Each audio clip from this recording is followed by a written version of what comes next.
It's about how hard you can get hit and keep moving forward. How much you can take and keep moving forward.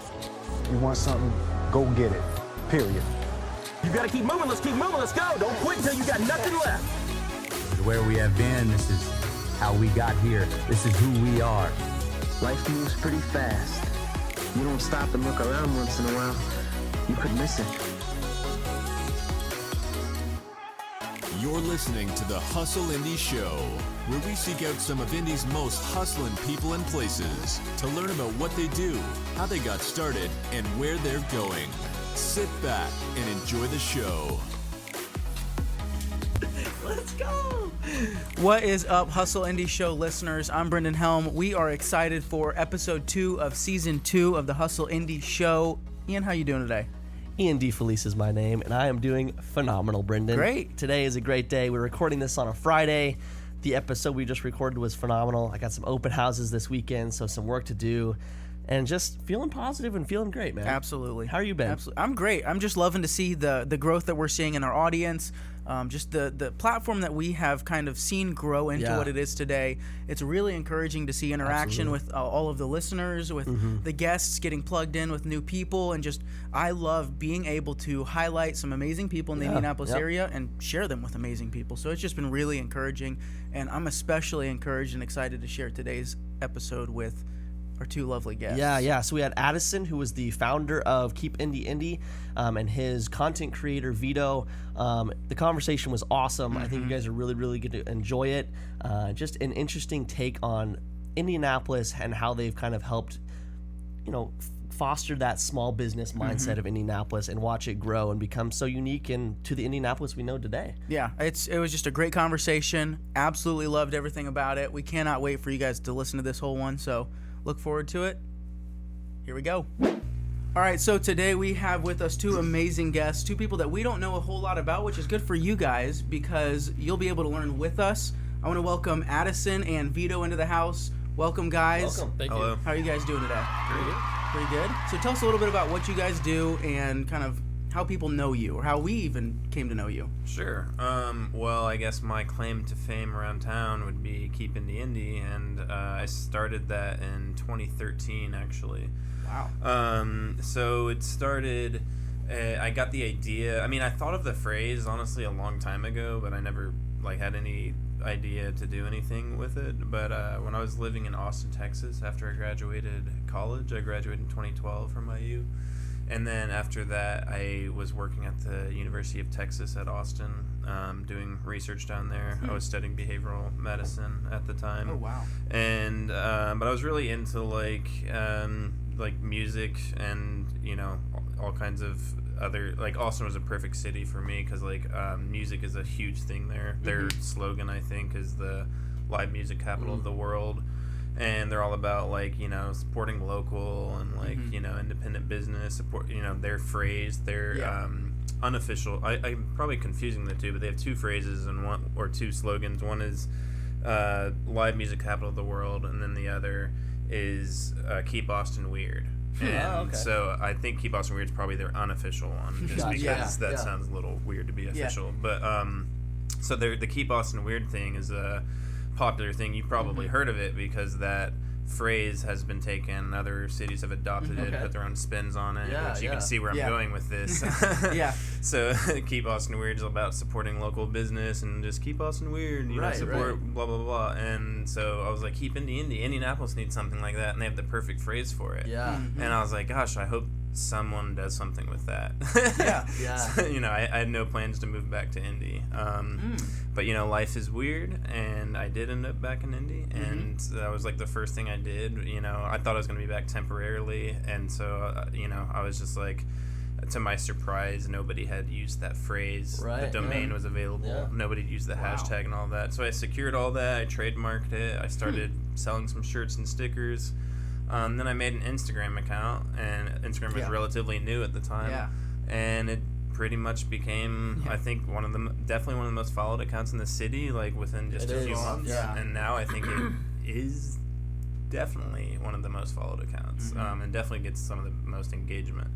So that's how it all got started. But back then, it was a little different than what it's evolved into something, you know, a lot more. So it started out, it was just Instagram, just social media based thing, sold shirts and stickers, was by no means my like main source of income or anything, or anywhere close to like a major source of income. It was just like a fun thing I was doing, and I did a lot of it literally just for fun. I was doing posts for businesses, you know, just pro bono and all of that.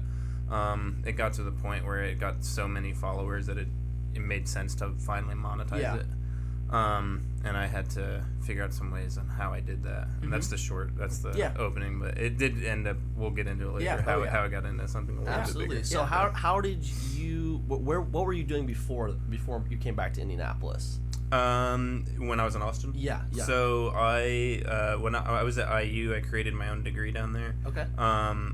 It was based around gene and environment interaction, and I wanted to basically like explore environmental causes of human behaviors. More specifically, I wanted to do like nutrition, how how, you know, but actually what I did in Austin, I was just looking for like any kind of entry level research position. It didn't have anything to do with like nutrition, but I worked in a mood disorders lab.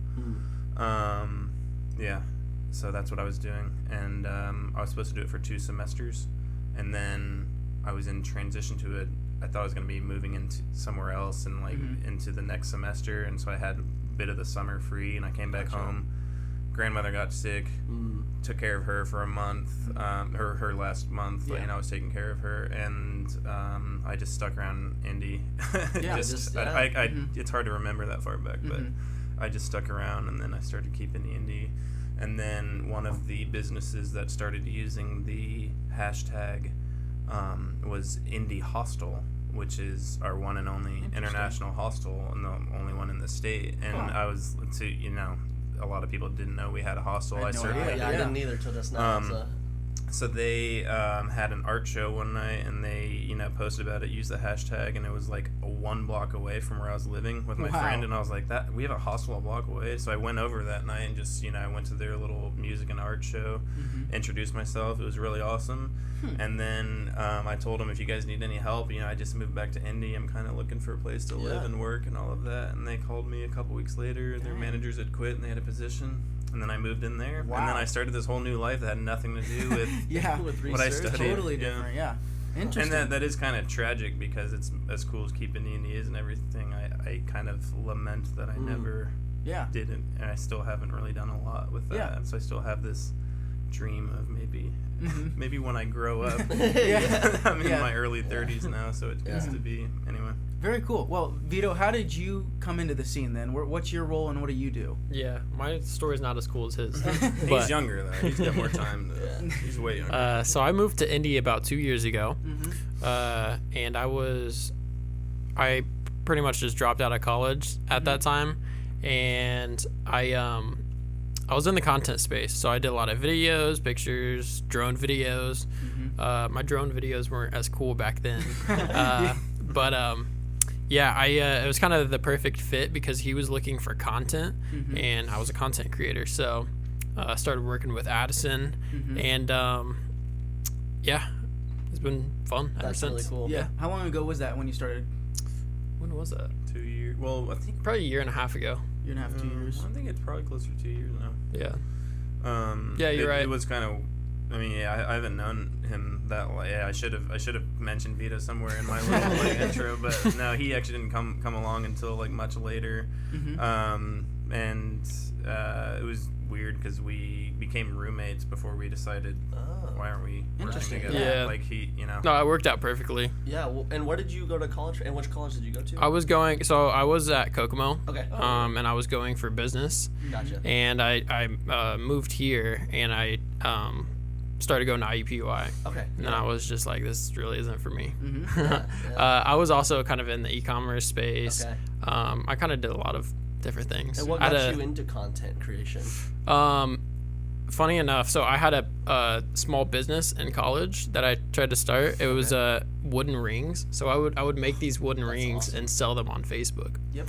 And I needed like a content, like commercials or pictures. Yeah. So I started taking like professional videos and pictures for this ring company. and I just fell in love with making videos for it. Yeah. And so I started like a YouTube channel, and I made a little bit of money from it, and I used that money to like buy more equipment and stuff like that. Awesome. And I used the bonds that I got from like family giving me Sure. money from like for graduation and stuff, and I used that to buy a drone. Really? And What was your first drone? my first drone was the very first Mavic, the Okay. DJI Mavic Yeah, that came yeah. out. Okay. So I got it like a couple weeks right after it came out. Awesome. And that was my first drone. That was probably like 4 years ago. I think. Yeah. Yeah.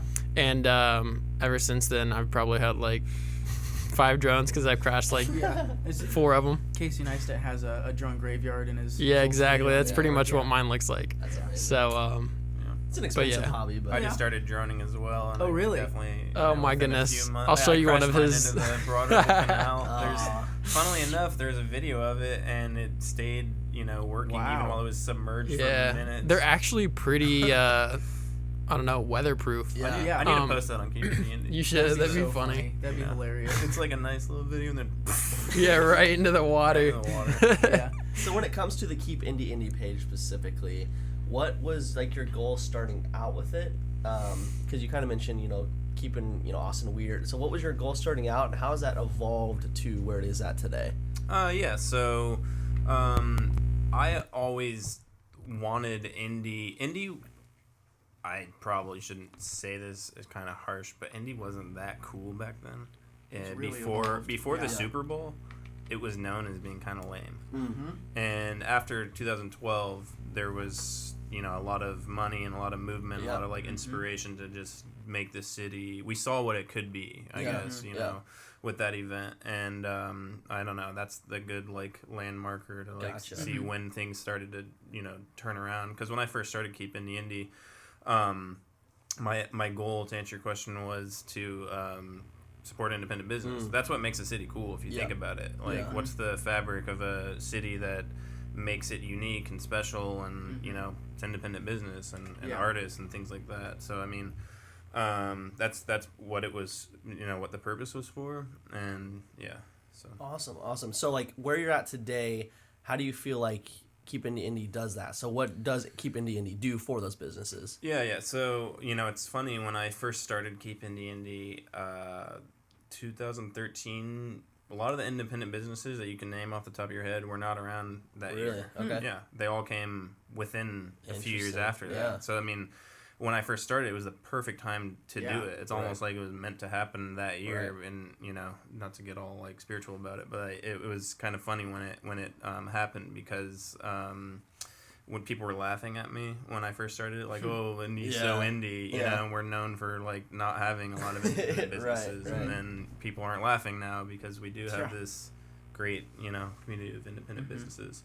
So to how I do that, back then, and even with not as much to post about as I do now, like I was highlighting the things that we did have to offer, the cool businesses that, when a new business was opening. And back then it felt like a new cool business was opening like every week. Yeah. And it was we still had that momentum up until like things changed Right. last year. But I don't know, in a way that momentum's never really slowed down, because people are inspired to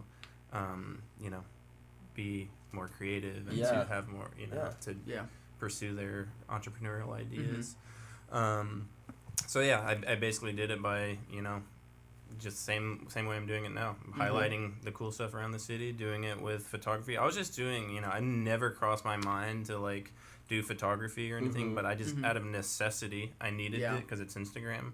And so I just started like taking pictures. Wasn't even trying to make them that cool. It was just like taking a picture of something. And then I got acquainted with this, community of great photographers around the city, learned some photography skills. Now I don't really call myself a photographer, but like I can do it. And like, I don't know.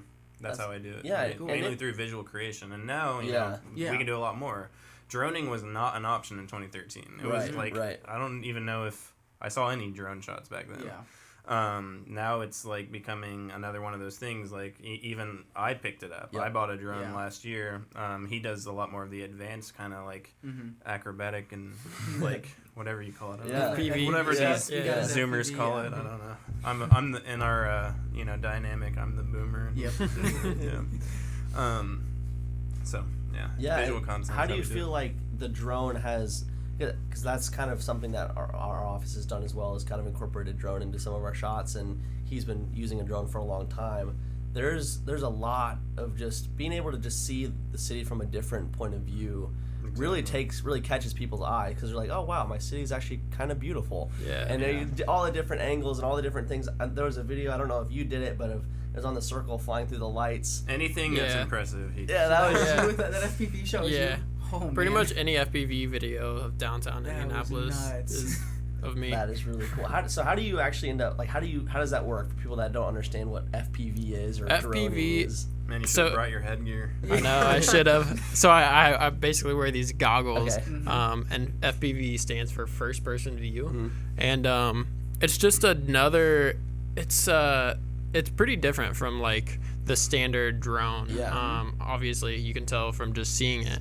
But if you actually see like a racing drone, it's a racing drone. Okay. Like it'll go over 100 miles per hour. Holy.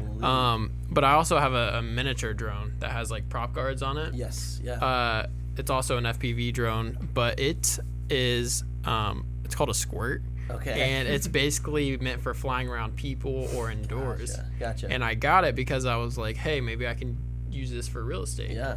And I do. That's what I do. I use it for like flying through houses, and it's just a different perspective that you can get. Yeah.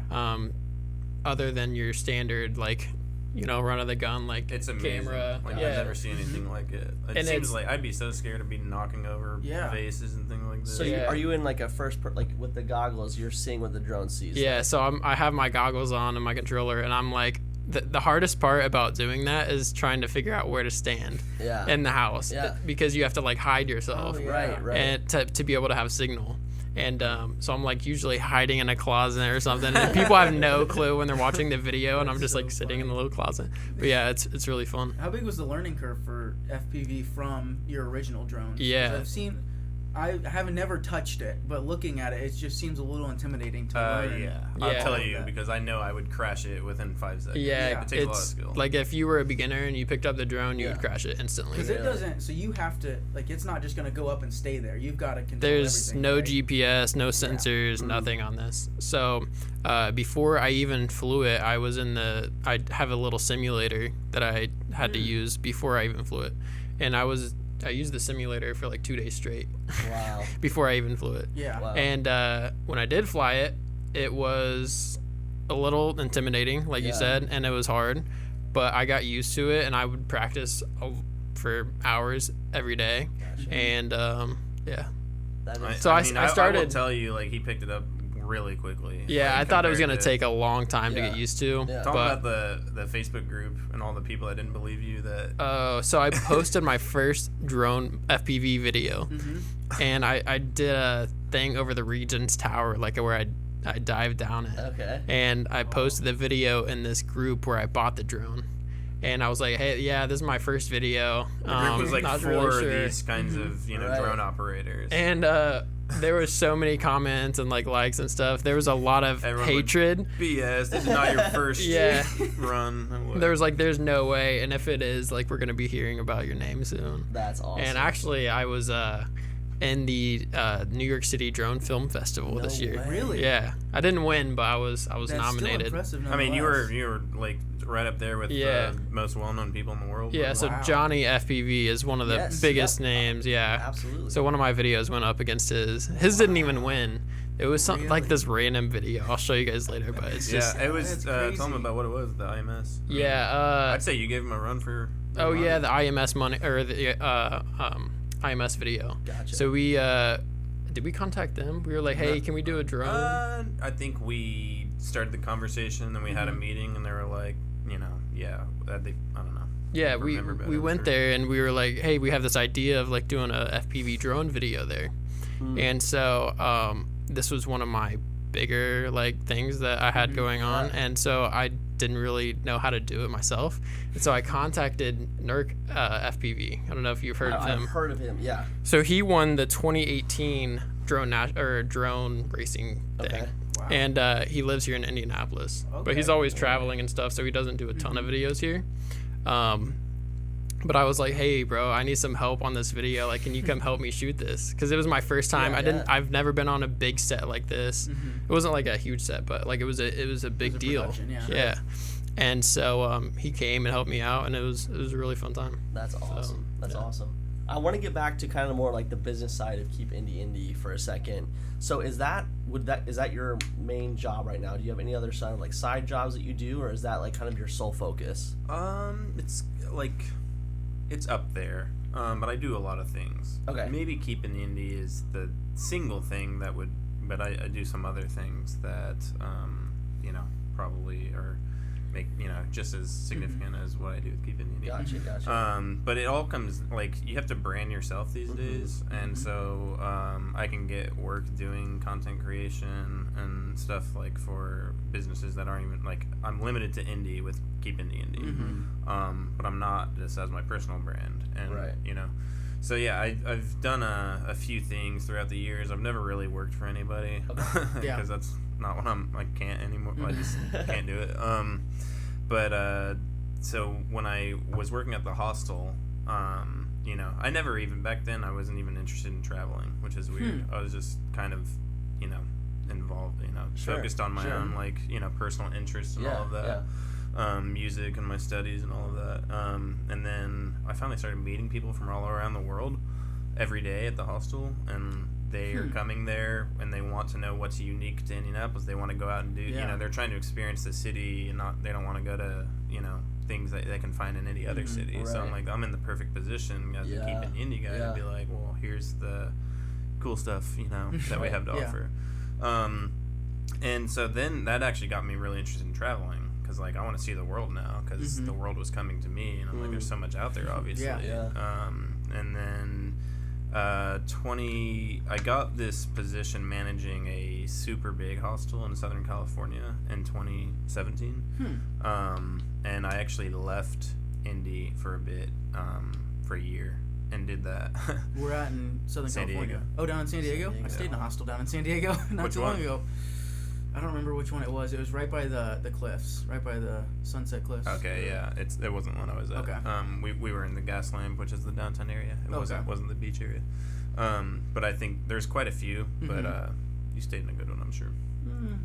Well, I mean, good location. Yeah. A lot of the ones location was good. It was a little rough around the edges, but I mean that's what you expect for paying. It is a hostel. $25 a night. Exactly. Yeah, but no, ours was like really nice. It had 200 plus person occupancy. That's awesome. Yeah. So I was doing that for a while, and Keep Indy Indie while I was gone, and like half-assing, excuse my language, the Keep Indy Indie. It kind of didn't, like, it kept growing even when I wasn't working. Really? Like a lot. Were you the one that was like the main one managing it, or did you kind of outsource that a little bit? I wasn't really doing a lot of commercial content. I was like, I wanted to keep the idea running, and so I would just look at the hashtags, repost some of the cool. But I would be mainly doing just cool pictures of Indianapolis. I wasn't doing a lot of business sponsored posts and stuff at the time, and so it just kept growing even when I wasn't trying that hard. And then I figured I should probably like put a little bit of effort on this, because it obviously has this potential. So in late 2017 I moved back, and I did a few other things on the side for income. I don't even really want to go into it because it's not what I'm all about, but it's just like stuff you have to do for income, But then I spent a lot of time just figuring out what the business model could be. Like, how do I make this expand it beyond an Instagram-based thing? Yeah. And how do I make this idea that's about supporting other independent businesses into its own profitable little entity? And, basically we became good at providing content, and not only that, but we have this platform where we can make advertisement, and we can like promote the businesses with the content that we make, so we can cover all those bases. A lot of times when you're working with just a creative person, they can provide you content, but they can't provide you the promotions The and all of audience that. and So all I that mean, the stuff. fact that we can check all those boxes is kind of It's very cool, valuable, impressive. So that's basically what it is. You know, now we have this website. There's a directory. I try to market it as Indy's independent business directory. Businesses can get their own profiles, and that's Gotcha. like the base That's really thing they cool. can get before we would do any other kind of promoted content. There's still like the value really is with the promoted posts we do, like on Instagram. But before we do anything like that, we try to you have to have an account with us and have a profile. Interesting. So do you That's work really with cool. do you work with like any specific company consistently, or is it typically new companies coming to you, or already established people that once a year, or is it like, do you have any consistent customers, or is Yeah, so it is a recurring kind of Okay. thing. Okay. And they're guaranteed this like itemized list of things they would get That's every really year. But a lot of times we try to go above and beyond. Right. Really hook a business up. Over deliver. Yeah, exactly. But yeah, there's been consistent businesses. A lot of them are new. It's a great thing for businesses that are new and not well known. Yeah. I can't think of a better way to, like, a single thing you could do that would give you such rapid attention. Yeah. Well, especially in now. one post, I can get you seen by like 30,000 local people. Which is nuts. And very valuable during this time when so many people were relying upon this stuff. And we've talked about this with other people. Like, marketing and the digital platform is so valuable now more than ever. Yeah. Just because, especially now, once people start getting back out of their house and going out, they're gonna look to What do we these. have to do? Yeah. Exactly. Yeah. So it's really I'm cool. trying to seize the moment here, and without going too into details, I'm trying to even take it to the next level now, and get more people involved, more entities involved, make it more than just a little brand that's just me and a couple other guys. But it has cultural importance to our city, I think, and I want it to I just want it to be like the city's thing. Like in Austin, that's not a entity. That's just a phrase. But it's like the city's thing. Like it's like people sure, that's their phrase. sure. I with Keep Indy Indie, there's a little bit of blurred lines. Like there's the slogan that everyone can get behind and agree with, and there's the entity. Yeah. How do I make it where they're like one and the same? Before we go to what you guys are planning to do future growth wise, I do want to ask, so what does your content creation look on a week by week, day by day? So is it just you two? Is there more? And is it a lot of, because you mentioned reposting other people's content as well, so how does content creation for you work? We, if anything is done for a business, that's us, me or Vito. Gotcha. For the most part, almost always. The giveaway posts are typically all us. Yeah. Okay. All those pictures. Yeah. Giveaway, or if it's just almost every time we do a post on a business, we featured associate a post, giveaway. yeah. Gotcha, But gotcha. some businesses don't do that, but you should. Yeah, it just definitely. performs a lot better. But a lot of times the other posts are just like cool pictures. Okay. That's the stuff we repost. Yeah. Okay. But a lot of the stuff is also us. So Yeah. it's cool that All the FPV. Yes. yeah. Yes. So we know a lot of the best photographers around the city. They use our hashtag. There used to be this meetup group where we have all kind of gotten to know each other, and it's cool opportunity for them to get reposted. Yeah, It's kind yeah. of Get their name out flattering there. because they get so excited and they have so much gratitude when I repost them. Is 317 Shooters, is that part of what you guys, you could connect with them at all? Because I know they're pretty popular in Pretty this sure area I've as well. reposted them before, Okay, but I okay. don't know if I've ever talked to them. Gotcha. Yeah, I've seen a lot It's of hard to their keep stuff track of before. everybody, though. Right. But yeah, so moving forward, what do you guys have planned when it comes to expanding the Keep Indy Indie? Do you plan on moving to some sort of different type of social media page, or what does the future look like for the growth of this business or a different one? I mean, it's always smart to change with the times and all of that. Yeah.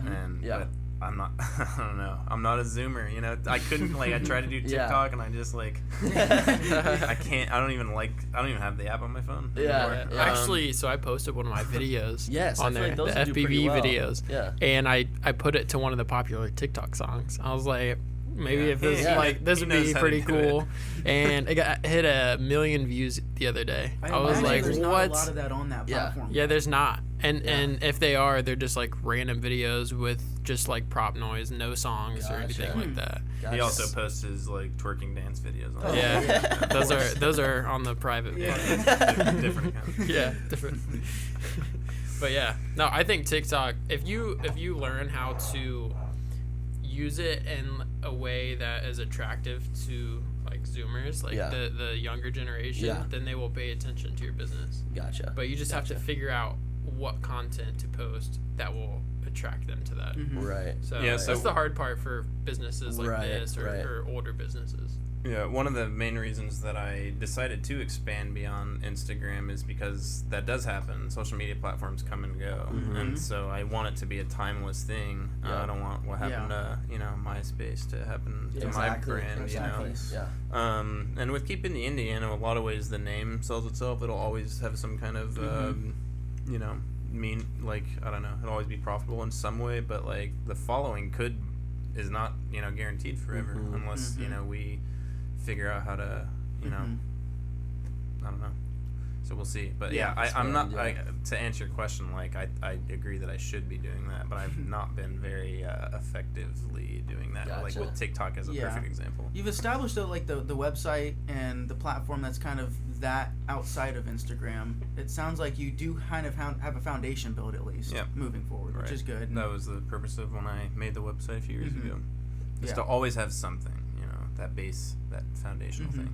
How many people do you guys get that reach out to you that you have to turn away?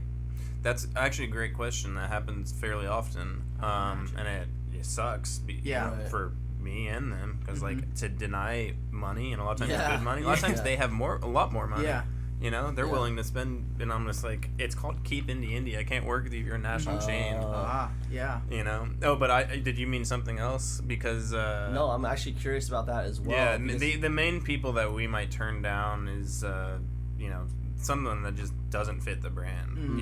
Just I couldn't actually. And sometimes there have actually been times I've erroneously made a post about a brand that's not independent. And found out later, and I'm like, wow. Interesting. And they weren't like, and even defining independent is kind of difficult because like there's local chains and some of the businesses that started in Indy have locations in other states. Am I allowed to post about them? So it's like, basically if a business is, based here. Then I will. So you do have a pretty strict guide. Like you do turn away a fair number. Of I people have to. It's just wouldn't be right to.